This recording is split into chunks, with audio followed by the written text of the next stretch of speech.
Bisan pa man nga gipaubos na sa Modified General Community Quarantine kon MGCQ ang dakbayan Sugbo, kinahanglan gihapon nga dili mo kumpiyansa sa COVID-19. Mga supermarket sa Dakbayan Sugbo gitumbok nga posibleng tinubdan sa pagkatap sa virus matod sa IATF. Apil na ang mga food business sa gimonitor sa mga otoridad karon. Aniya ang report. Gibutyag sa Deputy Chief Implementer sa IATF, Joel Garganera, nga sentro sa transmission sa COVID-19 virus ang mga supermarket. Kini ang ilang sayran base sa contact tracing nga gipahigayon sa mga nataptan sa sakit. Dili kita kaingon nga diha, but among the nagpositive, ang result sa contact tracing, ang ilang gisulti is naagi sila trip sa supermarket, no?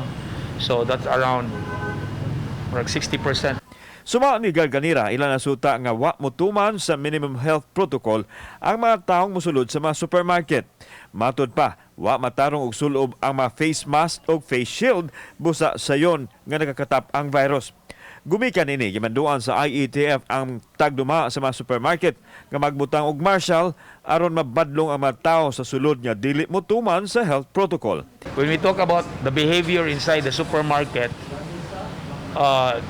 this goes both with the shoppers and the personnel, no, inside, no. Nasa tay daghansad kayo, daghansad mga karinderya for one, no. Karinderya is food. Apil sa gitutukan karon sa IATF ang makananan, di na kong posibilidad usab ang panagtakod sa kagaw ilabi na kung magtabi samtang nangaon. Gidugang ni Garganera nga sa pagkakaron, wa sila'y natala nga COVID transmission sa mga Pinoy-anan. Kauban si Marlon Milgaso, ako si Alan Domingo.